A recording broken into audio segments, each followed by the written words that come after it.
오늘 함께 볼 하나님의 말씀 갈라디아서 6장 7절에서 18절까지 말씀입니다. 제가 가진 성경으로 신약 309페이지쯤에 있습니다. 갈라디아서 6장 7절에서 18절 말씀입니다. 다 찾으신 줄 알고 한 절씩 교독하고 마지막은 합독하겠습니다. 제가 먼저 6장 7절 읽겠습니다. 스스로 속이지 말라. 하나님은 업신여김을 받지 아니하시나니 사람이 무엇을 심든지 그대로 거두니라.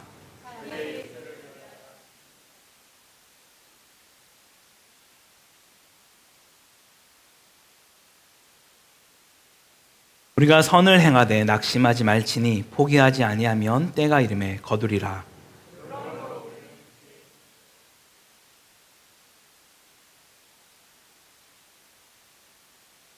내 손으로 너희에게 이렇게 큰 글자로 쓴 것을 보라.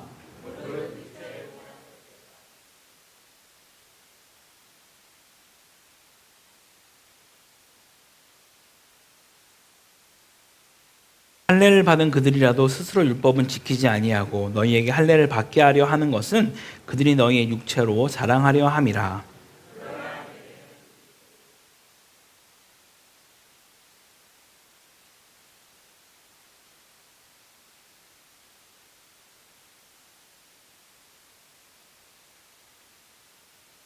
할례나 무할례가 아무것도 아니로되 오직 새로 지으심을 받는 것만이 중요하니라.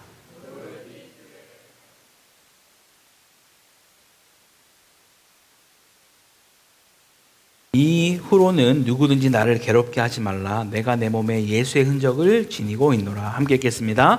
형제들아, 우리 주 예수 그리스도의 은혜가 너희 심령에 있을지어다. 아멘. 할렐루야. 네, 오늘도 변함없이 말씀을 사모함으로 또 예배 자리에 나오신 우리 모든 성도님들에게 그리스도의 평강과 긍휼과 은혜가 가득하기를 간절히 축원합니다. 벌써 이제 2023년 마지막 주, 또 마지막 날이 되었습니다. 정말 다사다난한 한 해였지만 그럼에도 불구하고 또 하나님의 은혜를 기억하는 시간이 되기를 소망합니다. 이 시간 함께 갈라디아서 6장 말씀으로 어떤 흔적을 가지고 있나요? 라는 제목으로 말씀 나눌 때 위로부터 임하는 하나님의 은혜를 마음껏 누리게 되는 복된 시간 되기를 간절히 소망합니다. 우리가 살아가는 이 시대에는 참 많은 것들에 중독되어 살아갑니다.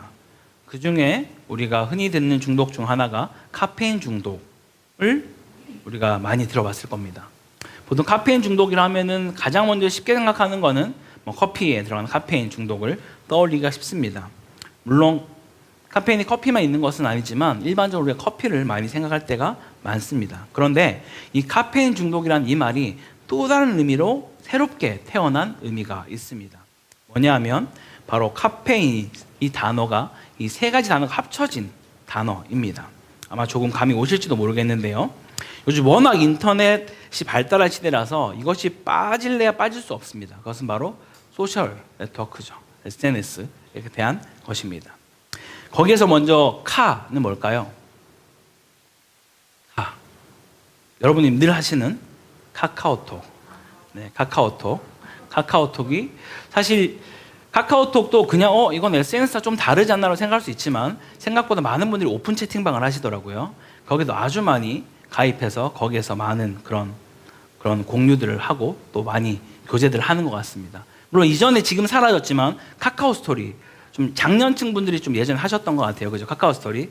네, 웃으시는 분들 하셨던 분들이신 것 같습니다. 네. 그렇게 카카오톡, 카카오 스토리 이런 거라면 이제 카카오 스토리가 사라지고 이제 장년층들이 다른 데로 넘어갔어요. 그렇죠. 페이스북입니다. 페이스북. 예전에 페이스북이 처음에는 하버드대 안에서만 좀 이렇게 제한적으로 운영됐던 것이라고 하더라고요. 근데 이것이 더 확장되면서 수많은 이제 전 세계 많은 사람들이 특히 동남아 쪽에 인도네시아나 인도나 이런데 엄청 많이들 하고 있죠. 그래서 지금 장년층들도 많이 페이스북에 많은 것들을 또 시간을 보내고 있다라고 합니다. 그리고 마지막 이는 뭘까요? 그렇죠. 네, 인스타그램. 성경보다 더 잘하시는 것 같네요. 인스타그램. 네, 거기 안에서 참 많은 사람들이 이것에 또 심취해서 또 인플루언서라고 말하기도 하고 수많은 일들을 또 많이 하기도 하죠. 뿐만 아니라 10대들은 틱톡이나 핀터레스트나 여러 가지 많은 SNS들이 질비하게 아주 많이 있습니다. 거기에 우리가 너무 많이 심취해서 살아갈 때가 있다라는 것이죠. 심지어 거기에다가 SNS가 조금 다르지만 유튜브에도 정말 너무나 많은 시간들을 할애하면서 거기에 중독되어 있는 상황들이 많음을 보게 됩니다. 물론 오늘 제가 나누려고 하는 것은 중독에 관한 이야기는 아닙니다. 그래서 지금 이런 것들을 깊이 다루지는 않을 거지만 나중에 기회가 있을 때 꼭 중독에 대한 부분도 같이 나눌 수 있기를 바랍니다. 네, 좀 더 거슬러 또 올라가게 되면 우리 청소년들은 모를 것 같은데 싸이월드 혹시 아십니까? 싸이월드.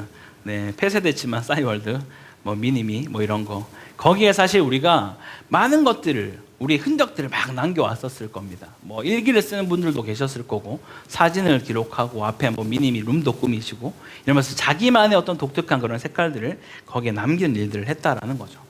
온라인상뿐만이 아니라 때론 어떤 이들은 그냥 오프라인으로 다이어리 같은 거를 뭐 메모장을 그런 것들을 쓰는 일들을 하면서 어딘가에는 자신의 흔적을 남기는 것들을 우리는 하며 살아간다라는 것이죠. 그래서 특별히 올 한 해를 마무리한 이 시점 가운데 우리가 이번 한 해를 돌아보면서 과연 내 삶에는 어떠한 흔적들을 내가 남기면서 걸어왔는지를 같이 한번 살펴보겠습니다. 여러분이 알고 있는 갈라디아서는 어떤 것입니까? 저자는 바울입니다. 그리고 수신자, 받는 사람들은 제목에서 말하고 있는 것처럼 갈라디아 교인들입니다. 그리고 주제는요, 우리가 너무 잘 알고 있는 이신칭의 오직 믿음으로 의롭게 되는 것, 이것이 바로 갈라디아서의 주제입니다. 바로 그런 것 가운데 자주 나오는 말씀 중에 하나는 이 다른 복음이라는 것을 자주 이야기합니다. 이 갈라디아서를 기록한 목적이 이 다른 복음 때문에 기록했기 때문입니다. 참된 복음, 올바른 복음이 아니라 이상한 복음, 다른 복음을 가지고 너희를 유혹하는 것 가운데 너희는 너희 믿음을 지키라 라고 말하는 것이 이 바로 갈라디아서라는 것이죠. 그래서 유대주의 거짓 교사들이 말하는 그 변질 교리에 반박을 하였고 또 할례와 율법이 아닌 오직 믿음으로 구원에 이르는 복음의 순수성을 강조하고 있는 것이 바로 이 갈라디아 서신입니다. 또 마지막으로 바울의 사도성에 대한 언급을 통해서 복음의 정당성을 입증하는 것이 바로 이 글을 쓴 목적이라는 것이죠. 또한 갈라디아서는 흔히 말하는 교리서신입니다. 우리가 알고 있는 또 다른 교리서신 혹시 뭔지 아십니까? 아세요? 교리서신? 교리적으로 많은 깊이 있게 들어가 있는 로마서가 바로 교리서신입니다. 그래서 그 가운데 로마서뿐만이 아니라 갈라디아서도 로마서보다는 짧지만 교리서신으로 되어 있기 때문에 때로는 조금 어렵게 다가올 수도 있습니다. 하지만 그만큼 중요한 것이기 때문에 그런 내용을 우리가 숙지하고 함께 말씀을 살펴보겠습니다. 자, 제일 먼저 언급하는 말씀은 7절 말씀입니다. 7절 말씀을 보게 되면 스스로 속이지 말라라고 말합니다. 왜 이 말을 하고 있나요? 하나님은 업심여김, 즉 조롱받을 만한 분이 아니라고 말하는 것이죠. 다시 말하면 하나님 앞에서 감히 내가 속일 수 있다라고 생각하면서 나를 속이면서까지 연기를 하지 말라라고 지금 말씀하고 있는 거예요. 바로 이어서 말씀하시기를 뭐라 말씀하시나요? 사람이 무엇으로 심든지 심은 대로 거두는 인생을 산다라고 말합니다. 이것을 우리가 너무나 잘 알고 있는 것처럼 포도나무를 심으면 포도가 열리고 사과나무를 심으면 사과가 열리는 것을 우리 모두가 알고 있습니다. 즉 우리 안에 어떤 열매가 맺히는가에 따라서 내가 지금까지 내 삶에 어떤 것을 심었는지를 우리는 볼 수 있다라는 것을 성경은 말하고 있습니다. 그렇기 때문에 너희가 감히 하나님 앞에서 너희를 속이려 하지 마라 라고 말씀하는 것이죠. 그리고 이어서 8절을 보면 우리가 어떤 것을 심었는지에 따라 무엇을 거두게 되는지 분명히 말씀해주고 있습니다. 처음에 언급하는 것은 바로 자기의 육체를 위하여 심는 자다라고 말합니다. 여기서 육체를 위해 심는 것은 바로 위 5장 19절부터 분명히 말씀하고 있는데요. 우리 함께 갈라디아서 5장 19절에서 21절까지를 같이 한번 읽어보도록 하겠습니다. 앞에 화면 준비될까요? 5장 19절에서 21절 시작. 육체의 일은 분명하니 우상 숭배와 주술과 원수 맺는 것과 분쟁과 시기와 분냄과 당짓는 것과 분열함과 이단과 투기와 술 취함과 방탕함과 또 그와 같은 것들이라. 아멘. 그렇습니다. 이 육체의 일이라는 것이 성경에서는 분명히 이렇게 언급을 하고 있습니다. 방금 말한 이러한 것들을 자신의 삶 속에 행하고 있다면 우리는 육체를 위하여 심는 자로 살고 있다라고 성경은 말해주고 있다라는 것이죠. 결국은 무엇을 거두게 될까요? 육체로부터 썩어질 것을 너희는 거두게 될 것이다 라고 말하는 것입니다. 이것은 우리가 복음을 거부하고 육체를 따라 멋대로 살게 되면, 즉 그리스도 외에 다른 것을 구주로 찾고 주인을 삼아 살아간다라면 영생이 아니라 영원한 파멸을 너희는 수확하게 될 것이다 라고 성경은 말씀하고 있습니다. 뿐만 아니라 반대로 육체를 위해 심지 않는 것, 그것은 무엇일까요? 반대로 성령을 위하여 심는 자다라고 성경은 말하죠. 이것은 또 무엇을 말씀하고 있는지 우리가 5장 22절부터 23절 말씀을 함께 읽어보겠습니다. 시작. 오직 성령의 열매는 사랑과 희락과 화평과 오래 참음과 자비와 양성과 충성과 온유와 절제니 이 같은 것을 금지할 법이 없느니라. 아멘. 이처럼 성령을 위하여 심는 자들은 성령의 9가지 열매들을 맺게 한다라고 지금 말씀하십니다. 자신이 하나님의 자녀임을 알고 그로부터 비롯된 그런 감사와 기쁨으로 하나님께 순종하며 성령의 열매를 맺고 살아간다라고 말하는 것이죠. 그렇게 우리가 성령 열매를 맺을 때 우리가 얻게 되는 것, 수확하게 되는 것은 무엇이라 말씀하시나요? 바로 영원한 생명, 영생을 얻게 될 것이다 라고 말씀합니다. 제가 성경 공부를 할 때 이 성령 열매에 대해서 나눈 적이 있었을 겁니다. 저랑 같이 하신 분들은 기억하실지 모르겠는데, 성령 열매의 9가지는 9가지지만 성령의 열매들이라 표현하지 않고 단수로 표현합니다. 왜냐하면 우리가 그냥 봤을 때는 저런 걸 누가 할 수 있지? 사람이 저렇게 살 수 있나? 그래서 어떤 면에서는 맞는 말일 수도 있고 틀린 말일 수도 있는 것처럼 보여질 수도 있다라는 것이죠. 하지만 분명한 것은 성경에서는 이 성령의 9가지 열매를 열매들로 복수로 표현하지 않았다라는 거예요. 다시 말하면 이 성령 열매는 단수로서 우리 가운데 맺혀진다라는 겁니다. 우리 가운데 오직 성령 열매는 사랑, 내 안에 사랑은 있는데 나 오래 참음이 안 돼 라는 것이 불가능하다고 성경은 말하는 거예요. 만약 그렇게 하고 있는 것처럼 보여진다면 자신의 힘과 능력과 의지로 지금 하고 있는 것을 말해주고 있다라는 것이죠. 그렇다면 이 성령의 9가지 열매가 왜 가능한가? 되지도 않는 것을 써놓지 않았을 텐데 왜 가능한가? 그것은 바로 우리가 성령을 위하여 우리의 삶을 심으며 살아갈 때 내 안에 계신 성령께서 그 일을 가능하게 할 줄 믿습니다.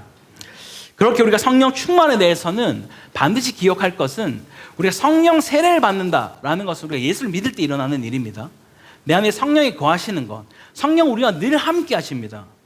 우리가 성령을 어디 보냈다가 다시 초대했다 이런 일을 하지 않습니다. 성령 세례는 단회적이에요. 우리 예수를 믿을 때 우리 안에 거하시는 성령, 그것이 성령 세례입니다. 하지만 성령 충만은요, 우리가 날마다 주님 앞에 서는 그날까지 구해야만 하는 일인 것이죠. 우리 안에 성령이 있을 수 있지만 내 안에 가득 차 있지 않고 한쪽 구석에 그냥 정말 찾기도 힘들 정도로 있는 그런 상태에 있을 수 있다는 거예요.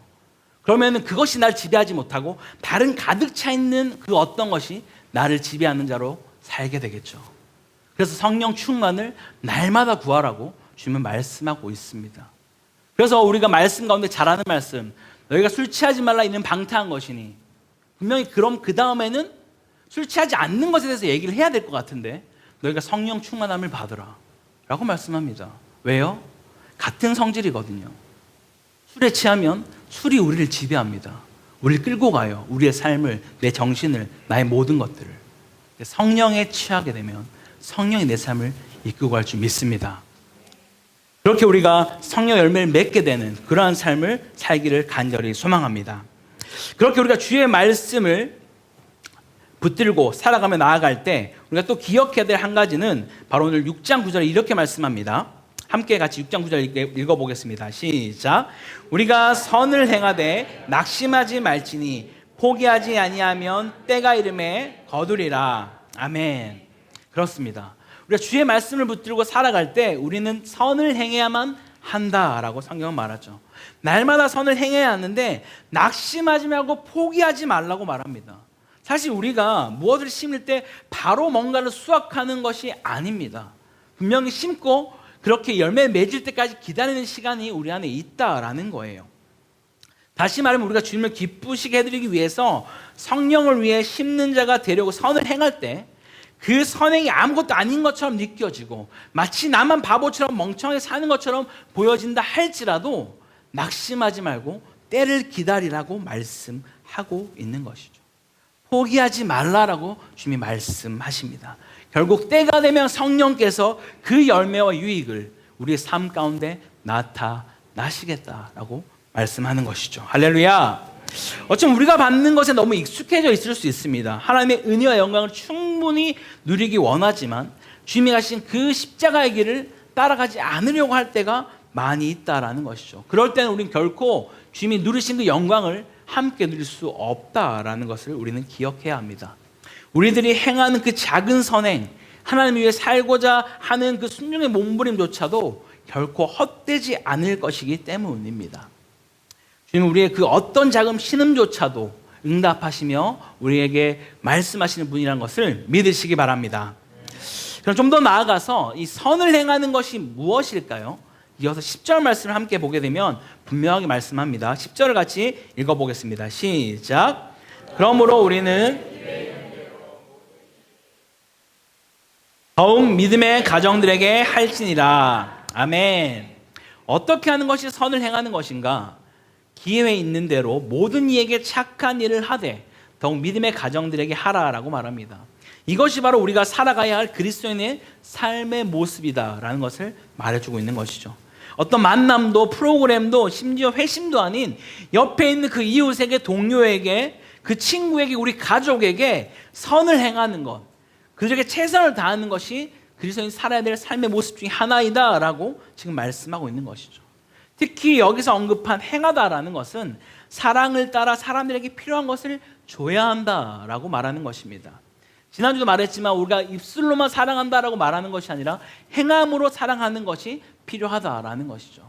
우리가 뭔가 누군가를 전도하기 위해서 누군가에게 교회를 가자고 얘기했을 때 만약 그 집단 안에서 내가 가장 인색한 사람으로 되어 있다라면 우리 그만큼 그들에게 복음을 전하는 것도 쉽지 않을 거라는 거예요. 우리가 정말 말로만 사랑하는 것이 아니라 행함으로 또 그들을 섬김으로 주께서 사랑하라고 말씀하고 있다라는 것이죠. 물론 여기에서 모든 이들에게 하라라고 말하는 것이 때로 우리에게 부담으로 다가올 수 있습니다. 하지만 성경은 또 여기 앞에 뭐라 되어 있죠? 기회 있는 대로라고 말씀하세요. 정말 우리 가운데 그 기회가 주어질 때 우리 옆에 있는 그 누군가에게 복음을 전하고 선을 행하고 그들을 섬기는 일 가운데 우리의 삶을 드리라고 말씀하고 있습니다. 뿐만 아니라 여기서 또 뭐라 얘기하시나요? 더욱 믿음의 가정들에게 하라라고 말합니다. 물론 이 말이 어쩌면 우리 믿는 공동체를 더 돌아보라고 하는 것처럼 보여질 수 있겠지만 우리 하나님의 말씀을 기억해 볼 때 하나님 우리 가운데 너희가 서로 사랑하고 섬길 때 너희가 내 제자인 줄을 내가 알겠다라고 말씀하세요. 그런 의미 가운데 우리가 서로 사랑하는 건 당을 짓고 분을 내고 화를 내고 판단하고 정죄하는 것이 아니라 우리가 서로 사랑하는 그 일 가운데 너희가 마음을 쏟으라고 주님이 말씀하고 있다라는 것이죠. 그럴 때 9절의 고백처럼 결국은 우리 삶 가운데 거두게 된다라고 말씀하십니다.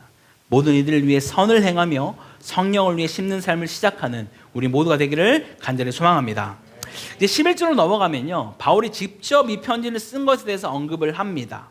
비교적 다른 서신보다 일찍 좀 펜을 든 것을 볼 수 있는데 그만큼 지금부터 언급하는 것들이 너무나 중요하다라고 말하는 거예요.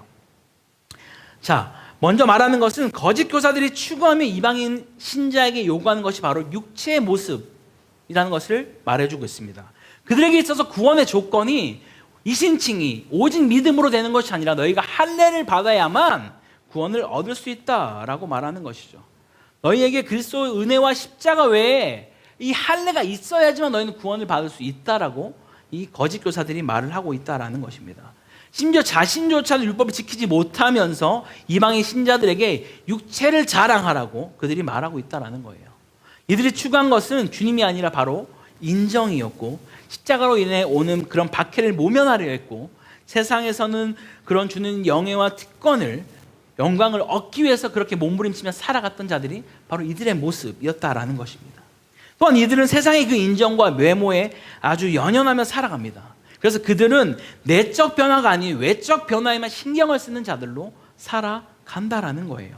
분명 복음은 우리 내면을 변화시키고 그로부터 새로운 동기와 행동 양식을 취하게 하는 것이죠. 하지만 그것이 아니라 내 내면은 변하지 않고 내 외면만을 번질하게 꾸민다라면 우리는 올바른 참된 복음 가운데 나아가고 있지 않다는 것을 성경은 말해주고 있습니다. 이 거짓 선지자들은 오직 외적 변화만을 추구하면서 너희가 살아가라 라고 말을 하고 있는 것이죠. 그럴 때는 결코 우리에게 그 복음이, 그 다른 복음이 우리에게 영생을 가져줄 수 없음을 우리는 기억해야 할 것입니다. 이런 가운데 바울은 14절을 통해서 우리가 믿는 신앙의 핵심이 궁극적으로 우리가 자랑하는 것이다 라고 말하는데, 무엇을 자랑하는지 함께 읽어보겠습니다. 시작. 그러나 내게는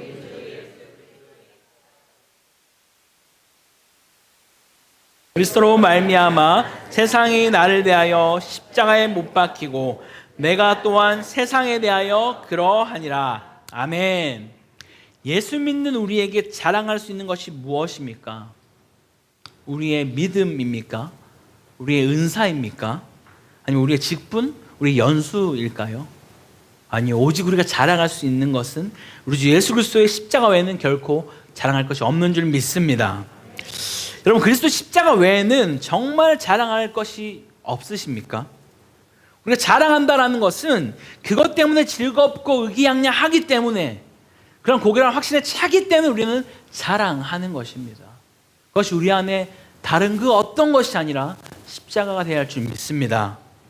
다시 말하면 만나는 사람마다 우리는 이 이야기를 할 수밖에 없다라는 것이죠. 그로 인해 삶의 의욕이 생기고 삶이 지탱이 되어주는 것들을 우리는 말하게 된다라는 거예요. 여러분들이 다른 누군가를 만났을 때 지금 내 삶을 가장 즐겁게 하는 것, 나를 살게 하는 것, 그것이 무엇인지를 아마 말하고 있을 거예요. 그것이 제가 무엇인지 잘 모르겠습니다. 그런데 그것이 주님이 아니라면 그것이 지금 나에게 복음인 거예요. 나를 살려내고 내가 살아가게 만들고 나를 가장 즐겁게 하고 나를 기쁘게 하는 그것, 내가 누군가를 만날 때마다 너무나 즐겁게 그 이야기를 하고 있는 그것이 어쩌면 우리 안에 그것이 복음일 수도 있다라는 것이죠. 하지만 성경은 우리 가운데 오직 그리스도 십자가 외에는 자랑할 것이 없다라고 말씀하고 있습니다. 만약 그것이 우리 안에 정말 믿음의 고백이 된다라면 어떤 삶의 변화가 일어날까요? 첫 번째는 나에게 세상이 죽은 것이 됩니다. 또한 세상에게 나도 죽은 자로 인식되어진다라는 것이죠. 이 말은 무슨 말이냐면, 나도 세상이 나에게도 어떠한 영향력을 줄 수 없는 자로 살아가게 된다라는 거예요. 저는 그리스도인의 가장 큰 힘, 가장 큰 장점은, 여러분 이미 경험하셨겠지만 여기에서 이미 몇십 년을 신앙생활 하시는 분들 계실 텐데, 예수 믿는다고 해서 우리의 삶이 드라마틱하게 변화하는가요? 갑자기 없던 돈이 갑자기 하늘에서 떨어지고 아프던 병이 정말 말도 안 되게 낫고, 물론 그런 데 있을 수 있습니다. 있습니다. 근데 우리의 삶이, 많은 분들이 그런 삶을 경험하지 못한 자들이 더 많다라는 거예요. 만약 그런 일이 일어나면 우리가 전도할 필요가 없습니다. 구름대같이 몰려들 거예요. 그런데 성경은 그렇게 말씀하고 있지 않다라는 거예요. 지금처럼 내가 세상에 죽었고 세상이 나에 대해 죽었다라고 말씀합니다. 이 땅 가운데 살아가고 있지만 세상의 영향력을 받는 삶으로 살지 않는다라고 말하는 거예요. 누군가는 돈 때문에 일희일비하면서 목숨까지 끊어가는 그 일 가운데 있다라면 우린 돈 때문에 그런 삶을 살지 않는다라고 말씀한다라는 것입니다. 다른 명예 때문에, 다른 그 어떤 것 때문에 우리의 삶을 좌지우지하는 그 삶 가운데 우리를 내버려두지 않는다라고 성경은 말씀하고 있습니다. 왜냐하면 우리 안의 자랑은 오직 그리스도밖에 없기 때문입니다. 그래서 우리는 이제는 세상을 두려워할 것도 없고 신처럼 섬길 이유도 없으며 거리낌 없이 마음껏 이 땅을 주님과 함께 누리며 살아가는 복된 인생 되기를 간절히 소망합니다. 그래서 우리에게 정말 중요한 것은요, 15절에 할례나 무할례나 이런 율법적이고 표면적이고 그런 것들이 중요한 것이 아니라 오직 새로 지으심을 받는 것, 오직 새 사람이 되는 것이 우리 안에 가장 중요하다라고 말씀합니다. 우리가 그리스도로 인해서 새로운 피조물이 되어진다라는 것이 가장 중요하다라는 것이죠. 우리가 세례를 받는 것이 바로 그런 것이죠. 성경은 세례를 받는 것을 마치 홍해가 갈라지고 그것을 지나가는 것으로 표현을 합니다. 왜요? 바다 밑으로 들어가면 어떻게 되죠? 죽습니다. 그죠? 그리고 올라오게 되면 살아나게 되죠. 그래서 지금도 침례교 쪽엔 여전히 물세례를 주는 이유가 그것 때문입니다. 우리가 이제는 예수와 함께 물 안에 들어가 죽고 그리고 다시 예수와 함께 살아나는 그 일 가운데 새로운 피조물로 살아가는 자들이 바로 예수 믿는 자들이다 라고 성경은 끊임없이 말씀하고 있다라는 것이죠. 이제 우리가 주께서 행하신 일들을 보는 그런 눈들이 생겨서 새로운 동기가 나를 속으로부터 새롭게 하기 시작하는 것들을 누리게 된다라고 성경은 말합니다. 이것이 우리가 소위 거듭남이라고 말할 수 있겠죠. 즉 14, 15절은 내가 하고 있는 일이 아니라 이미 그리스도가 하신 그 일을 의지한다라는 말을 우리 가운데 보여주고 있다라는 것이에요. 다시 한번 이 말씀을 정리해서 표현하면 이렇게 표현할 수 있습니다. 복음이 내 자랑거리를 완전히 바꿨습니다. 복음이 내 정체성의 근본도 바꿨습니다. 이 세상에 무엇도 나를 쥐락펴락할 수 없습니다. 나는 세상에 얽매일 것이 없으므로 마침내 세상을 누리며 살아갈 수 있습니다. 난 누구에게도 열등감을 느끼지 않고 누구에게도 우월감을 가지지 않습니다. 나는 전적으로 새로운 존재이자 새로운 피조물이 되었기 때문입니다. 할렐루야. 그러한 고백으로, 그러한 믿음으로 살아가는 우리 모두가 될 수 있기를 간절히 소망합니다. 16절에서 이 규례를 행하는 자라고 말합니다. 그것은 곧 복음을 따르는 삶을 말하는 것인데요, 이것이 삶의 도름의 모든 것의 기초임을 성경은 말해주고 있다는 것입니다. 그리스도의 복음을 자신의 규례로 삼은 사람은 누구나 평강과 긍휼을 누리는 자로 살 수 있다라고 성경은 말해주고 있습니다. 또한 하나님의 이스라엘이라고 하는 이 표현은요, 우리 모두가 아브라함의 자녀이며 하나님께 약속하신 아브라함의 상속자다라는 것을 말해주고 있는 것이에요. 그러면서 17절 말씀을 마무리 짓고 있는데요, 지금까지 이러한 삶을 사는 것이 어떠한 것인지를 정리해주는 말씀입니다. 처음부터 언급한 7절부터 지금 16절까지의 삶을 사는 것, 사람이 무엇을 심어야 하나, 육체로 심지 않고 성령을 위해서 심는 것, 그래서 선을 행하고 기회 있는 대로 모든 이에게 착한 일을 행하고 믿음의 가정에 더욱 그러하고, 그래서 우리가 오직 예수 그리스도의 십자가만을 자랑하고 새로운 피조물이 되어 복음의 규례를 행하며 살아가는 그 삶이 바로 성경은 예수 그리스도의 흔적을 남기는 삶이다 라고 말씀합니다. 할렐루야. 물론 이 당시 바울은 끊임없이 많은 박해와 고난을 받았기에 실제로도 많은 상처들이 있었습니다. 그것뿐만 아니라 정말 우리가 주를 향해서 주님 때문에 몸부림치는 그러한 삶의 흔적들, 그런 예수의 흔적을 남기며 살아가라라고 성경은 말합니다. 그렇게 예수의 흔적 있는 자로 살아가기 위해서 바울은 마지막 18절을 이렇게 권면하고 있습니다. 함께 18절 말씀 읽겠습니다. 시작. 형제들아, 우리 주 예수 그리스도의 은혜가 너희 심령에 있을지어다. 아멘. 이처럼 우리가 환난과 핍박 중에도 복음 붙들고 성령을 쫓아 살아가는 삶을 살아감으로써 남기게 되는 그 예수의 흔적을 우리 가운데 새기려면 우리 매 순간 그리스도의 은혜가 필요한 줄 믿으시기 바랍니다. 그 은혜를 날마다 사모함으로 살아가는 우리 모두가 되기를 주님으로 간절히 축원합니다. 사랑하는 성도 여러분, 이번 한 해 어떻게 보내셨습니까? 여러분이 살아온 삶의 여정에는 어떠한 흔적들이 남아 있습니까? 제가 오늘 칼럼에도 썼는데요, 그 언어의 온도라는 그 책에 보면 그 작가가 한 번은 카센터에 갔다고 합니다.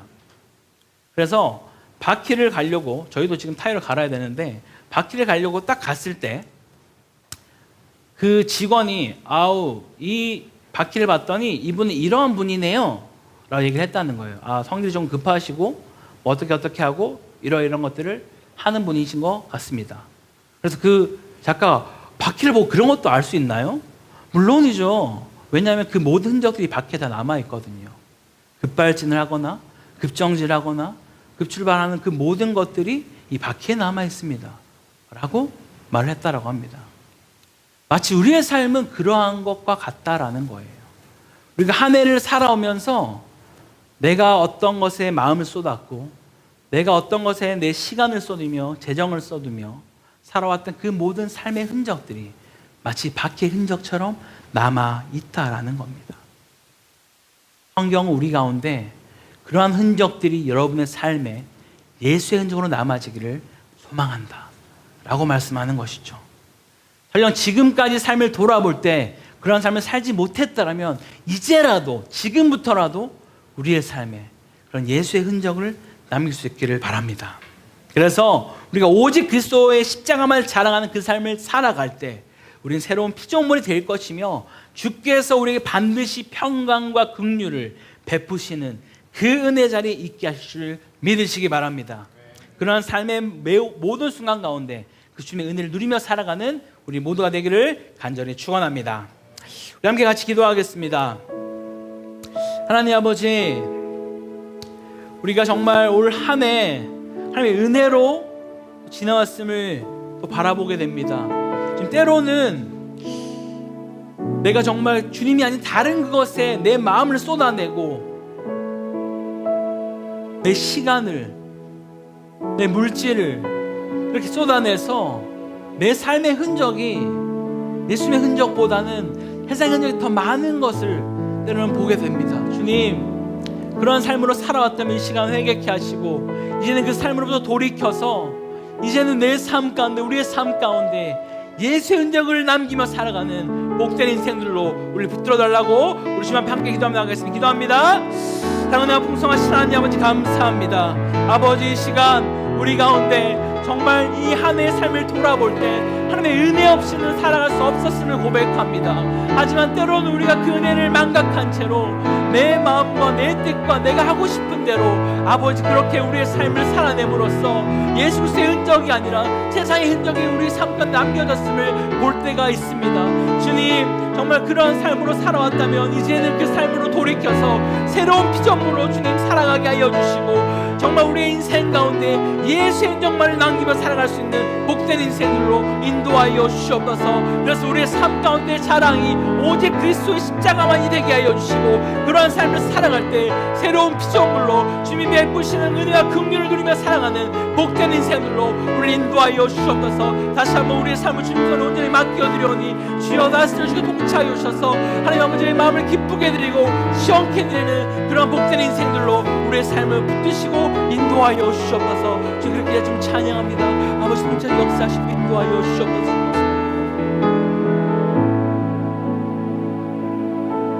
사랑하며 풍성하신 하나님, 오늘도 변함없이 주의 말씀을 듣는 예배의 자리로 우리를 인도하여 주심에 감사드립니다.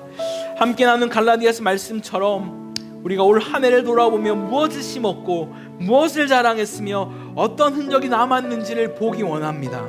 그것이 만약 예수의 흔적이 아니었다면 이제 모두 버리게 하시고 더 이상 육체를 위해 심는 자가 아닌 성령을 위해 심는 자가 되어 오직 예수 그리스도의 십자가만을 자랑하고 선을 행하며 살아가는 주의 백성이 되게 하여 주시옵소서.